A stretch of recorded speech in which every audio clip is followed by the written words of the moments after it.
Two police officers arrived at the cult's hideout. They were investigating a missing persons case. In the basement were failed deformed test subjects being held captive. But what the officers saw was an illusion entirely different from reality. And all of this was the result of an illusion cast by the woman. One of the officers raised his hand and tapped the fish tank. Little did he know that in reality, he was actually tapping the iron cage holding the mutants. The other officer meanwhile fixed his gaze on a stone carving on the wall. Just as the captive in reality was about to touch the officer, the woman suddenly spoke, successfully diverting the officer's attention. But the officer had no idea that he had already been splashed with some kind of liquid. His partner, seeing him drenched in sweat, assumed he was simply weak. But when he reached out to touch him, he discovered that it was actually a viscous unknown substance. At first neither of them gave it a second thought, but just a few minutes later, the face of the officer in the driver's seat began to mutate. His entire body went limp and twisted. His features were completely distorted. The entire police car lost control and plunged down the hillside. Kelly and her group, who happened to be nearby, rushed over to rescue them. Only Roger, who possessed powerful abilities, watched coldly from the sidelines.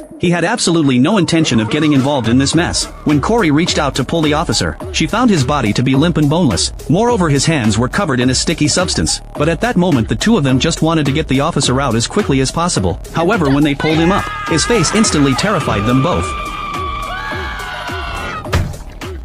By then the vehicle had already burst into flames. Paul and Corey gave it their all, but it was to no avail. To avoid revealing her powers, Roger could only watch helplessly as it all unfolded. But in the end she secretly used her psychic powers, making Paul believe it was a sudden burst of his own strength. Meanwhile, while Tom was fetching water, he was suddenly startled by a dark shadow. But as he cautiously approached the red bucket, he was startled again by a large fish that suddenly appeared. By this time Corey had successfully rescued the mutated police officer. But while Tom was talking to Paul, he unexpectedly triggered his own superpower. His body became firmly fused to the car and Paul. These were two living human lives. Roger could no longer afford to hide his abilities. He immediately unleashed his psychic power, attempting to forcibly separate the two. But he had underestimated Tom's adhesive ability. No matter how hard he tugged with his psychic power, they wouldn't budge an inch. Even when he gave it his all, he only managed to tear Paul's clothes to shreds, barely freeing him from the car. But Tom was still stuck to the vehicle. Seeing that he was about to suffocate, Corey immediately prepared to rescue him herself. But halfway there she was suddenly teleported away. Paul couldn't stand by and watch Tom burn alive. In a moment of desperation,